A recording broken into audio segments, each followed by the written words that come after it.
Thanks for tuning in. Welcome to Arirang News, live from Seoul. I'm Han Daeun. While the world is enjoying the festival of winter sports, the South Korean government is spending a busy week filled with heavy diplomatic tasks. The Unification Ministry is holding a series of talks with envoys from the U.S., China, and Japan on the latest developments in inter-Korean relations and regional affairs. Today, we sit down with an expert to analyze the current situation on the Korean peninsula and what we can expect ahead.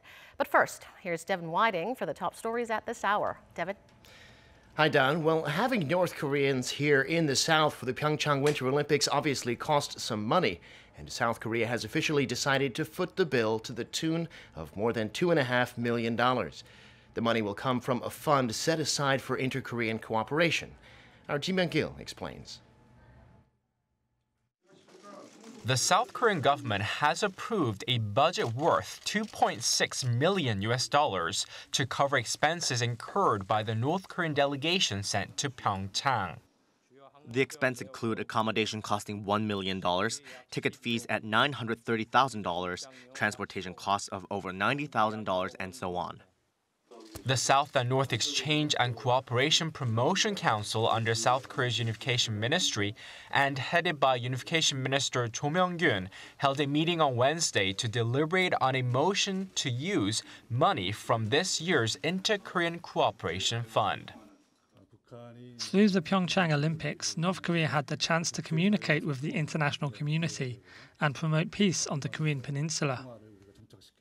Besides Olympic athletes and high-level officials, Pyongyang sent hundreds of North Koreans to South Korea, including cheerleaders, orchestra members, and musicians, members of a taekwondo demonstration team, and journalists. The South Korean government plans to hold another meeting concerning the participation of North Korea with a delegation of roughly 150 members at the PyeongChang Paralympics to kick off in March. During a high-level meeting early last month, the two Koreas agreed that Seoul will provide convenience for the North Koreans attending the Olympics.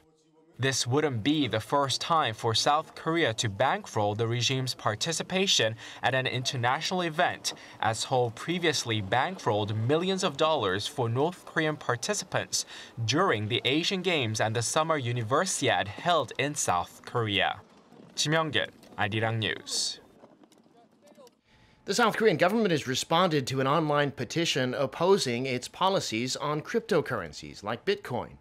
The Minister for the Office of Government Policy Coordination, Hong Nam-ki, in a statement said the policy aims to prevent wrongdoing and mitigate the opaque nature of cryptocurrency transactions, but at the same time actively foster blockchain technology.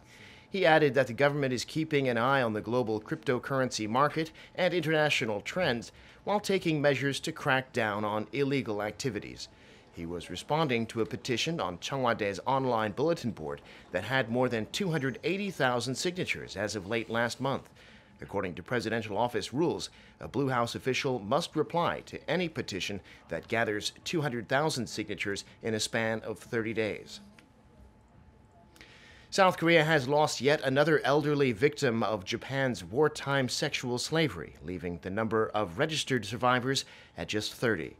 The woman, identified only by her last name Kim, passed away this morning after suffering from a stroke and severe dementia. She was 88 years old. Her death comes as Japanese Prime Minister Shinzo Abe continues to insist that South Korea abide by a controversial agreement on the so-called comfort women that the two sides reached a little over 2 years ago. The Moon administration, however, says the deal, sealed under the previous Park Geun-hye government, is seriously flawed. Nevertheless, the president says Seoul will not seek to renegotiate it, expressing hope for a sincere apology instead. In the U.S., President Trump has asked Congress to introduce stronger trade protections against imports of aluminum and steel products, once again stressing that the U.S. should match the tariffs other countries put on U.S. goods. Korea is a major steel producer and would likely suffer if that proposal becomes law. Park Ji-won has more. U.S. President Donald Trump says he's considering imposing trade protection measures like retaliatory taxes and quotas on steel and aluminum imports, mainly from China. If taken, the measures are also likely to hit Korean steel products. The comments were made at a meeting with a bipartisan group of some 20 U.S. senators and representatives Tuesday, as President Trump reiterated the need for reciprocal measures on trade. I mean, the word reciprocal is a very important word. We have countries that are taking advantage of us, and we're going to make it fair. And I call that fair trade. When mentioning the U.S. chronic trade deficit, the U.S. president expressed dissatisfaction with Japan and South Korea over joint defense spending. We defend Japan, we defend South Korea. They pay us a fraction of what it costs. And we're talking to all of those countries about that because it's not fair that we defend them and they pay us a fraction of the cost of that defense. The Trump administration is currently negotiating with South Korea to revise the 2012 bilateral free trade deal between the two countries. AFP reported that Trump called the Korea-U.S. free trade agreement a, quote, very, very bad trade deal, vowing to scrap the deal if the renegotiation doesn't yield satisfactory results. Meanwhile, Trump claimed that following GM Korea's decision to close its Kunsan plant in May this year, the car company is moving back to Detroit. However, in its statement, General Motors said it never announced that it was moving back to Detroit. Park Ji-won, Arirang News. And while the Olympics are on, fans visiting the host cities of PyeongChang and Gangneung can also try food and drink from a variety of countries. Several countries have set up restaurants/pubs, giving international visitors a taste of home. Our Won Jung-hwan went to check a few of them out. It's Canada's home away from home. The 1,100 square meter facility opened in Gangneung last week with a ribbon-cutting ceremony.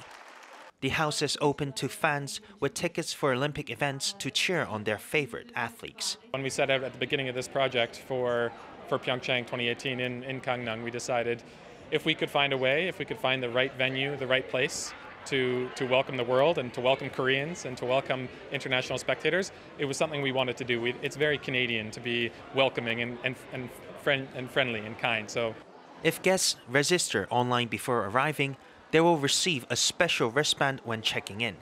Here at the Canada Olympic House, people can purchase food and beverage with this wristband and get a little taste of Canada in Gangneung.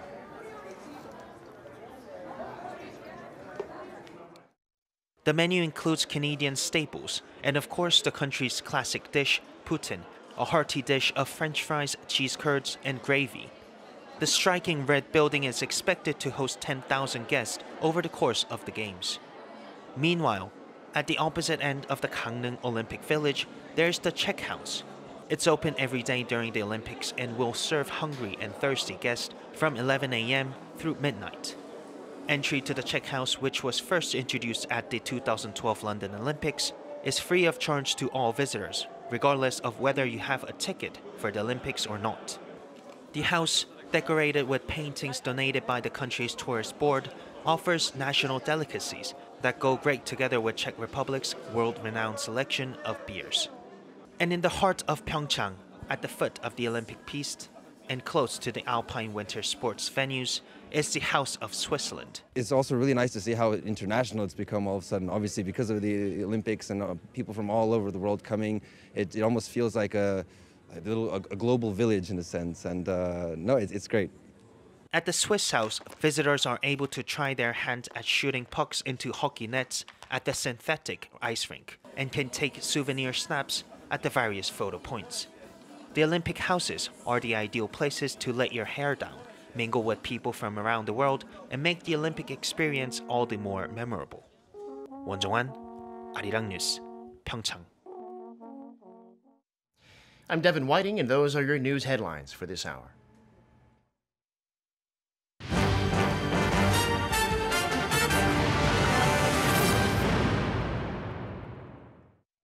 The United States is issuing some of its gravest warnings yet about the threats posed by North Korea. Washington's intel director says Pyongyang poses an ever more increasing threat to the U.S. and that while the goal is a peaceful settlement, the decision time is becoming ever closer in terms of a response to the regime's nuclear program. Our Park So-yeon reports. One of the top intelligence officials in the U.S. says time is running out for the United States to confront the existential threat posed by North Korea. Speaking at a Senate intelligence hearing on Tuesday, Director of National Intelligence Dan Coats warned decision time is edging ever nearer for the United States to take action on North Korea's nuclear weapons program. He said the Trump administration's goal is to reach a peaceful settlement through its policy of maximum pressure. Decision time is becoming ever closer in terms of how we respond to this. Our goal is a peaceful settlement. We are using maximum pressure on North Korea in various ways, which can be described by my colleagues here, most of that in open session, in closed session. Coats added that North Korea's repeated statements that its nuclear weapons are the basis for its survival suggest the regime does not intend to give up its nuclear programs through negotiations. He warned North Korea will continue with more aggressive testing, saying it will likely pose the most volatile and confrontational threat this year. The top intel official said the U.S. expects Pyongyang to continue conducting ballistic missile tests and increase its nuclear stockpile, as well as continuing its long-standing chemical and biological warfare programs. Also speaking at the Senate intelligence hearing on Tuesday was CIA Director Mike Pompeo. He said that despite the recent inter-Korean talks, there's no indication of any strategic change in Kim Jong-un's desire to remain a nuclear threat to the United States. Park So-yeon, Arirang News. And to discuss more about the regional affairs surrounding the Korean Peninsula, we're joined by Dr. Kim Hyun-wook, professor at the Korea National Diplomatic Academy. Good to see you again, Dr. Kim. Thanks for joining us. So South Korea appears to be getting busy after its historic talks with a high-ranking North Korean delegation. Vice Unification Minister Chun Hae-sung met with Japanese and Chinese ambassadors to South Korea, and I believe he's also meeting with acting U.S. ambassador as we speak.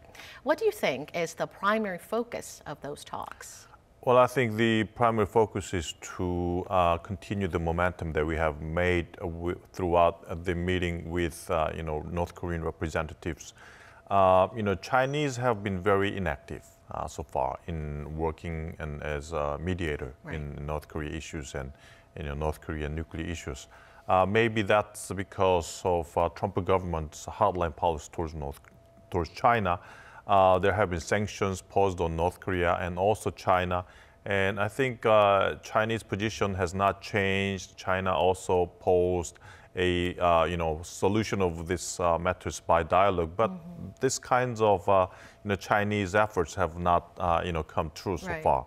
So I think one important thing we have to do is bring China into the arena to take a more active role as a mediator, maybe South Korea and China all together, for a ultimate goal of North Korea and the U.S. dialogue. Japan is very hardline. Japanese advice on the U.S. policy towards North Korea has become very pivotal. I mean, influential in the U.S. policymaking on North Korea. Abe Shinzo, Prime Minister Abe Shinzo, always think about his domestic, popularity, popular votes by Japanese people. So hardline policy is very contributing to his ultimate goal of revising constitution in Japan. So maybe this kinds of policies of Japan is contradicting with South Korean efforts now. So all these kind of things, bring China into the table for more active role, kind of contacting Japan so that Japan could also think about the possible dialogue with, proposing and supporting the dialogue with North Korea. All the kind of efforts are, very important at this point. And on that note, the U.S. and Japan are making it clear that they will not be fooled by North Korea's Olympics charms offensive.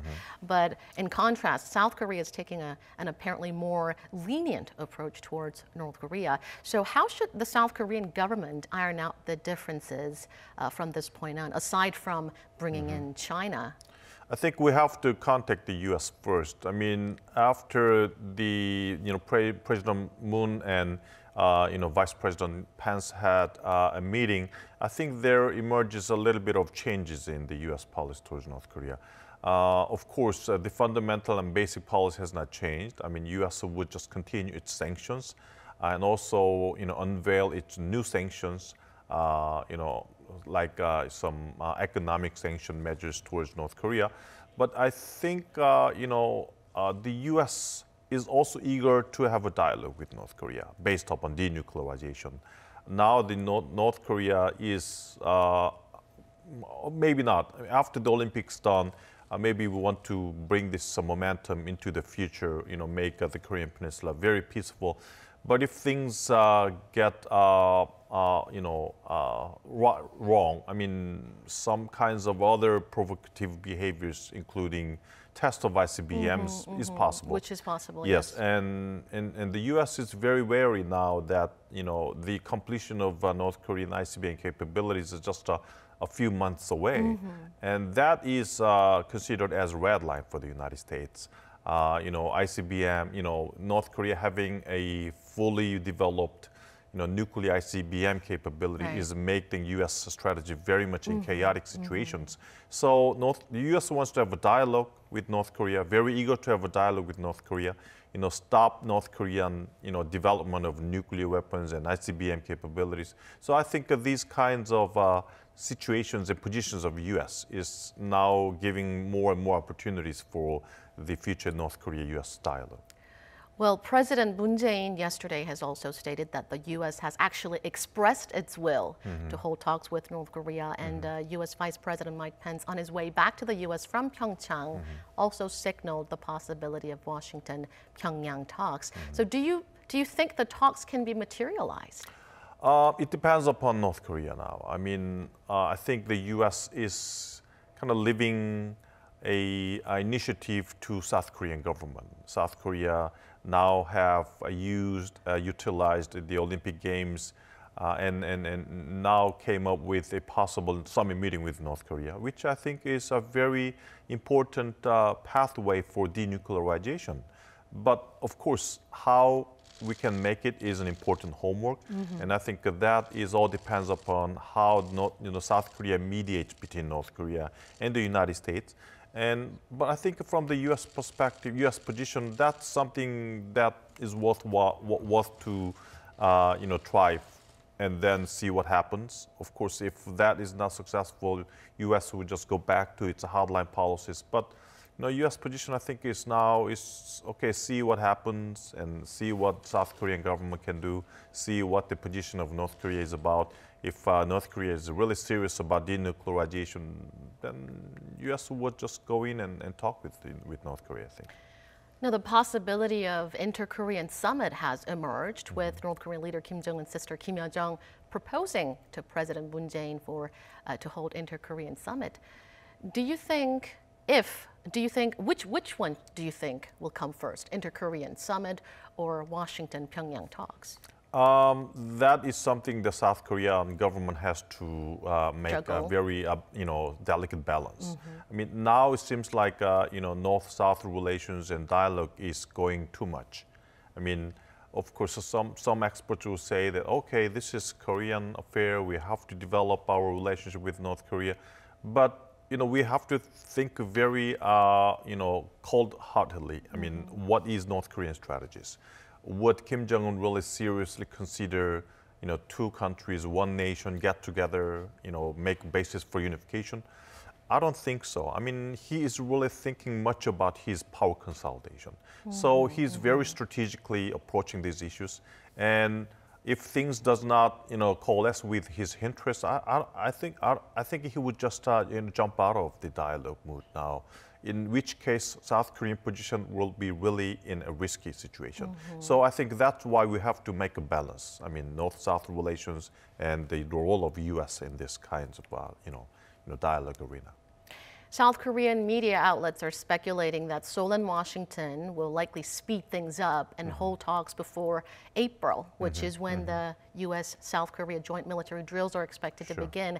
How soon do you think Seoul and Washington, the two sides, will meet for talks, and what kind of outcome do you expect from those talks? That depends upon what kind of messages South Korean, special envoy to Pyongyang brings to South Korea back. Maybe there will be more detailed practical coordination going on now.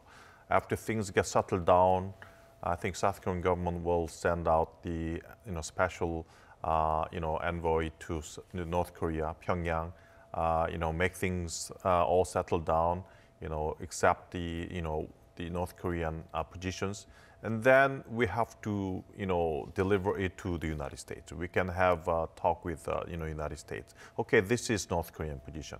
Okay, North Korea is willing to give up its nuclear weapons under the conditions of this and that and this and that, and the U.S. should accept that.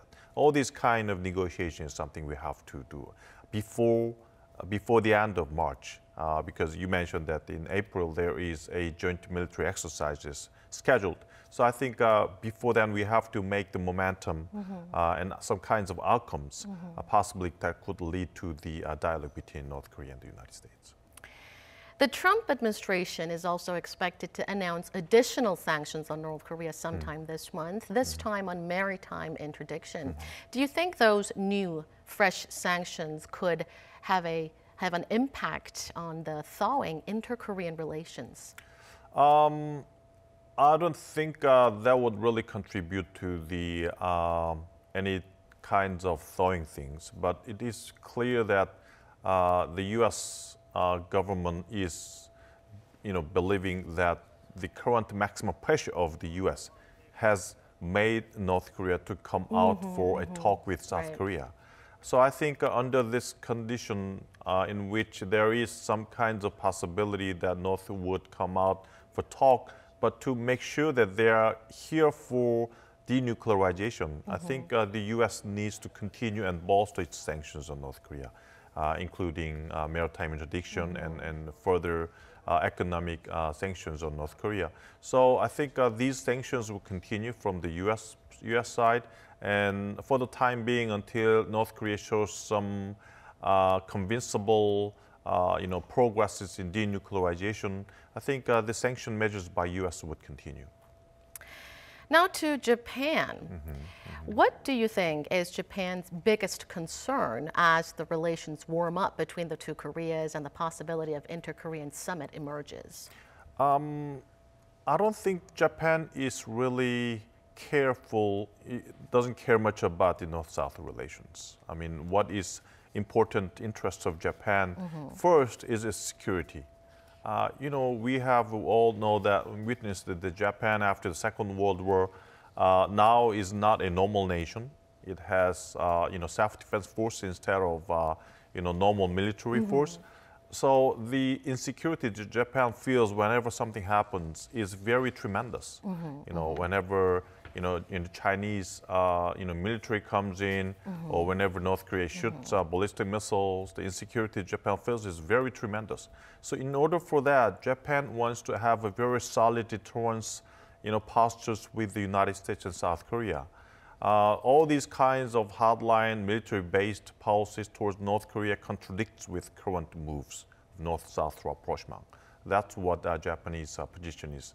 The second Japanese position, as I have mentioned before, is Prime Minister Abe's ultimate goal is to revise constitutions and become a normal state.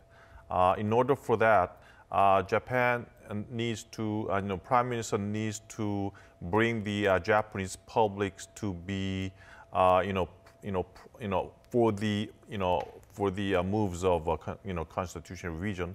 And in order for that, Prime Minister Abe needs to drive its policies of hardline policies towards North Korea. I mean, North Korea shoots missiles and Japan becomes very hardline, and all this kind of North Korean threat is a very important drive to move the Japanese public to support the moves to revise constitutions. So all these kinds of policies of Prime Minister Abe, is against these kinds of mood of rapprochement in the Korean Peninsula. One last question for you. Some raise concerns that given that the inter-Korean summit materializes, it might undermine the global efforts to ramp up pressure on North Korea. What kind of strategy do you think does South Korea need to take from this point on? That's very delicate issues. I think the South Korean government during the Olympic Games have made a lot of efforts not to violate international sanction measures and U.S. unilateral sanctions. But I think during the Olympic Games, all these kinds of violations of sanctions have been accepted as exceptional, measures during the Olympic Games. But after the Olympics done, I think if we move forward, develop our relationship with North Korea, and also, hopefully come up with the North Korea and the U.S. dialogue. I think we have to discuss very seriously what we have to do with the sanction measures. I mean, I think the U.S. would also think very carefully what to do with its unilateral sanctions on North Korea. But also we have to go out there to the United Nations Security Council, what we have to do with the international community about the sanctions, UN sanctions on North Korea. But I think all these lifting sanctions things is very far from now. I mean, we have to first see what are the proofs of North Korea taking steps for the denuclearization. All right, thank you, Dr. Kim. We appreciate your expertise. Thank you. And that does it for now, but stick around to get the latest domestic and global news updates here on Arirang.